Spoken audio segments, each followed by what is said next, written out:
own Eliotte Friedman is reporting that the New York Rangers have fired President John Davidson and General Manager Jeff Gorton. This was a bomb. I don't think I would have believed it if it hadn't been tweeted by Eliotte Friedman. So Gorton was with the Rangers for 14 years in various roles and named the GM back in July of 2015. Now, New York made the playoffs 3 times since Gorton took over and won 223 games over that span. Now, as for Davidson, he was hired as the team's 11th president back in May of 2019. And with that, we bring in the man that broke the story, NHL Network insider Eliotte Friedman. Eliotte, first of all, thank you for joining us. I know it's been a hectic day for you. Plain and simple, how did we get here? You know, I got to tell you, Lauren, to be honest, I'm still trying to figure out exactly that. I know I'm supposed to be this genius insider who knows everything that's going on, but not exactly. You know, I have to tell you, like, the news was starting to seep out about an hour before it got out, and I was kind of scared to tweet it because it's one of those things that's so unbelievable that you're sitting there and you know it 99%, but until you get that final note, you're like, I could be wrong because this sounds so crazy. Now, I know a lot of us are wondering if this was tied into the events of Tom Wilson and the statement that the Rangers made last night, but I don't believe the statement has anything to do with this. I don't believe that John Davidson and Jeff Gorton had anything to do with the statement. I think that purely came from the owner, James Dolan. But I do think that while he was upset about what happened in that game, I think he felt that his team wasn't far enough. It seems crazy to me because they did their rebuild 2 years ago, and I think they're a much improved team and headed in the right direction. I think he felt that he wasn't happy with where the team was. I think he was also a little embarrassed by how the team was pushed around, and I think those kinds of things contributed to him making the change last night and this morning. Elliot, is this? It sounds to me that this is a fairly hasty decision because JD and Jeff Gorton are two very well-respected, not officials, but executives in the National Hockey League. I agree with that, Dave, but you know, generally James Dolan's history is to really micromanage the Knicks and leave the Rangers alone. But if you followed his stewardship of the New York Knicks, you know what his ownership can be like. And that is exactly what happened here. I think it is a bit hasty. I think it is reactionary. Like I said, I think the Rangers, you know, they declared rock bottom 2 years ago, and I know they're not going to make the playoffs this year, but I think they're really improved and they're heading in the right direction, but not soon enough for their owner. Yeah, Elliot, I agree with you. I mean, we've been saying for the last couple of weeks, if this was, you know, or I have at least, if this was a regular 82-game season, this is a team that would be a playoff team based on the way that they've played the last couple of months, especially since Mika Zibanejad started going and Artemi Panarin came back.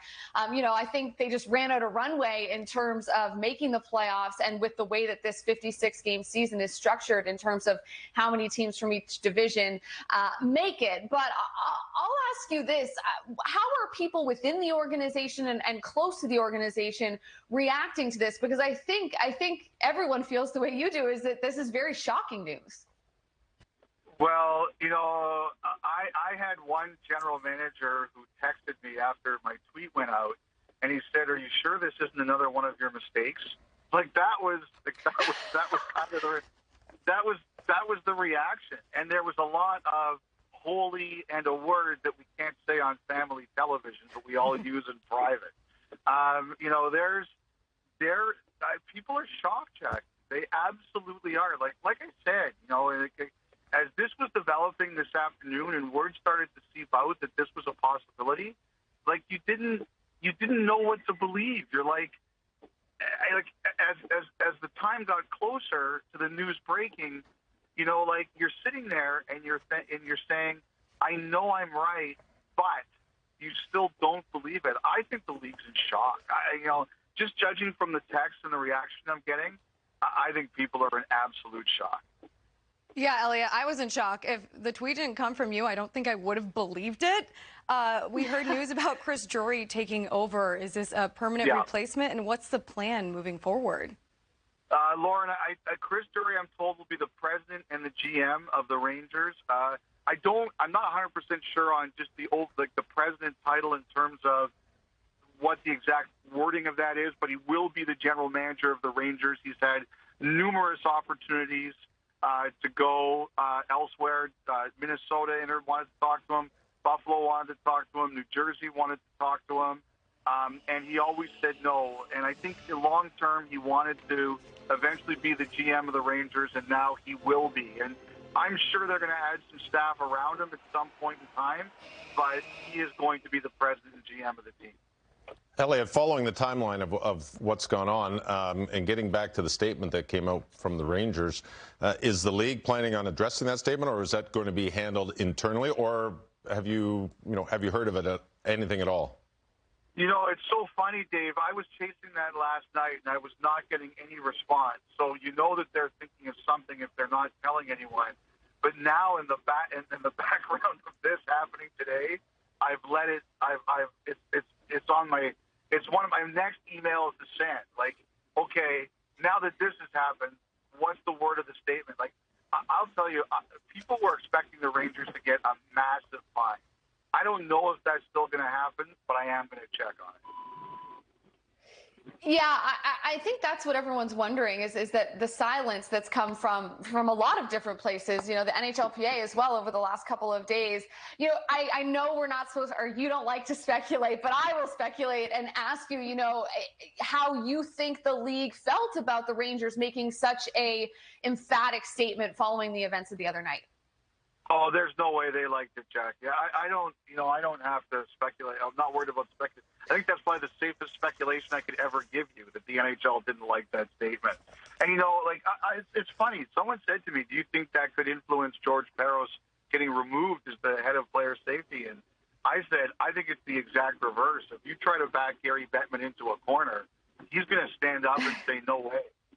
So I just remember in 2013 with Rafi Torres when he was suspended in the playoffs playing for San Jose against the Kings, and the Sharks were upset with the suspension, and they wrote like a rebuttal on their website, and they got fined $100,000, and that was far milder than this was. So I would expect a fine. I'm sure Dolan expects a fine too. The relationship between him and the NHL hasn't always been rosy. I would be surprised if there wasn't something. And the saga continues. Elliott, we appreciate your time for the insight and for all the details. We will be refreshing our Twitter feeds on a regular basis for more news from you. We appreciate it. Well, I look forward, Lauren and Jackie and Dave, to giving you guys more misinformation as much as I can. Never miss information from Elliott Friedman as we take a look at some of the notable acquisitions from Jeff Gorton as the GM. Guys, you take a look at this, that's basically the core of the New York Rangers, Dave. Absolutely. I love watching this team. They're fast, they're exciting, they've got great skill. Let's put some young goaltenders in there as well. A huge decision regarding Henrik Lundqvist not to bring the King back.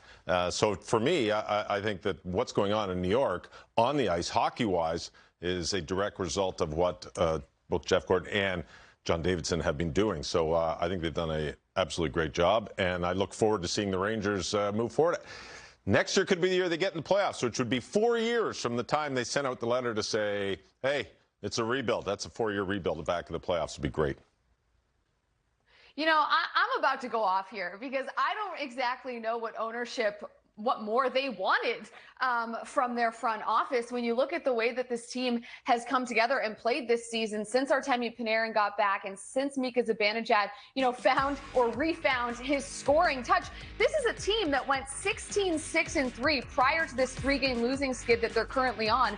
Over their last 28 games, they're scoring 3.64 goals per game. That's pushing 4 goals a game. They were very within reach of that 4th spot until about the last week. And yes, they've been out of it, but I think if they had more runway, you know, this is a team that for sure was going to make the playoffs. They just ran out of time.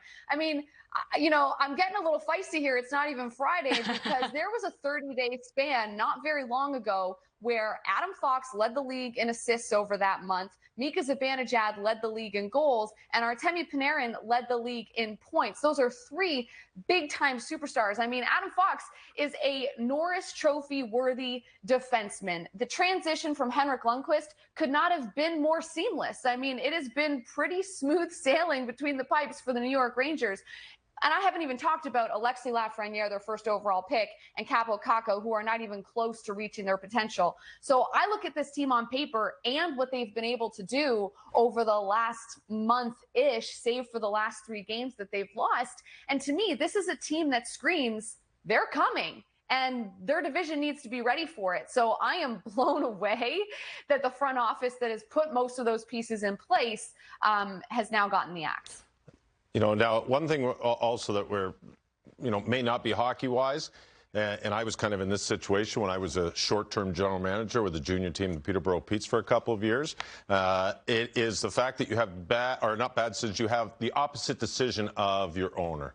And yet we're talking a lot of hockey situations here, but with what's gone on, the letters that were sent, and everything else that's going around this could just be a, you know, we don't know, we probably never will, but it may not even be a hockey decision. It might be ownership gets in discussions with John Davidson and Jeff Gorton. They're on complete opposite sides. And usually when that happens, owners win. That's why I got back in the media after my 2 years of a 4-year deal with the Petes, because we didn't see eye to eye on things. And it had nothing to do with what was going on the ice. And it's strictly the philosophy, the direction. You know what? We're not going to be able to fix this today. We're not going to agree to disagree. I'm the owner. This is what I'm doing. And we'll never find out, but this could be more in that situation than necessarily what's going on ice. Because everything that we're talking about on the ice is positive. And the Rangers are positive. Yeah. So this is a crazy situation, what's going on in New York right now. Yeah, very crazy. And Jackie, you're right. It's not even Friday, but preach. I appreciate the passion and the emotion. You backed it up with all the evidence. Well, you know, I'll say this, LG. You know, I know Elliott said that this does not have to do with the events of the other night. It doesn't have to do necessarily with the letter that was put out. But there has been a lot of conversation inside the hockey, not inside the hockey world, you know, on Twitter, amongst media, amongst fans, people that love the game, just the hockey world in general, about the Rangers perhaps missing a tough player to protect their stars like Artemi Panarin when things get a little crazy in front of the net. And we see that all season long. We see it even more in the postseason. And, you know, Reader, you talk about a difference in philosophy. Maybe I wonder if there had been conversations over the last day or so about the Rangers needing to get tougher. Maybe that's how ownership felt. Again, I'm speculating. I don't know this, but maybe there was, you know, a little bit of disagreement there in terms of what that roster should look like. And if the Rangers needed to go out and find, you know, some tougher players to be out there so that when things get a little dicey, as our friend EJ would say, they would have somebody that's not Artemi Panarin to step up to, say, the Tom Wilsons of the world. Yeah, they did trade Brendan Lemieux a little while ago, so that would be the guy who would go toe-to-toe, or skate-to-skate, rather, with Tom Wilson's.